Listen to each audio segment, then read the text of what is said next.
പ്രധാനപ്പെട്ട കാര്യങ്ങൾ പറയാം. ഒരു അലമാര സെറ്റ് ചെയ്യുകയാണെങ്കിൽ, ഉദാഹരണം പറയുകയാണെങ്കിൽ 3x3 റൂമാണ്. അവിടെ അലമാര സെറ്റ് ചെയ്യുകയാണെങ്കിൽ മിനിമം 3 ഡോറുള്ള അലമാര സെറ്റ് ചെയ്താലേ ആ റൂമിന്റെ ഒരു കാണാനൊരു അട്രാക്ഷനും, പിന്നെ 3x3 റൂം ആകുമ്പോൾ ഏകദേശം അവിടെയുള്ള ഡ്രസ്സുകളെല്ലാം അടുക്കി വെക്കാനും ചെയ്യാനും പറ്റുകയുള്ളൂ. ഉദാഹരണം പറയുകയാണെങ്കിൽ ഇതുപോലുള്ള ഒരു അലമാര നമ്മൾ സെറ്റ് ചെയ്യുകയാണെങ്കിൽ, ഇപ്പൊ ഈ ഒരു അലമാര മാത്രമല്ല, 4 ഡോറ് 6 ഡോറ് അതേപോലൊക്കെ നമുക്ക് അവൈലബിൾ ആണ്.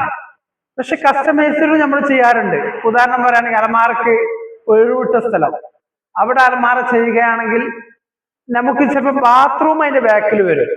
അങ്ങനെ വരികയാണെങ്കിൽ ഈർപ്പം തട്ടാൻ സാധ്യത കൂടുതലാണ്. അപ്പൊ ഈർപ്പം തട്ടാൻ അത് ഒഴിവാക്കാൻ കസ്റ്റമൈസ്ഡ് ചുമരുമേക്ക് കൂട്ടി യോജിപ്പിച്ച് ചെയ്യുകയാണെങ്കിൽ നമുക്ക് ഏറ്റവും ബെസ്റ്റ് എന്താന്ന് വെച്ചാല് അവിടെ മൾട്ടിവുഡിന്റെ പീസ്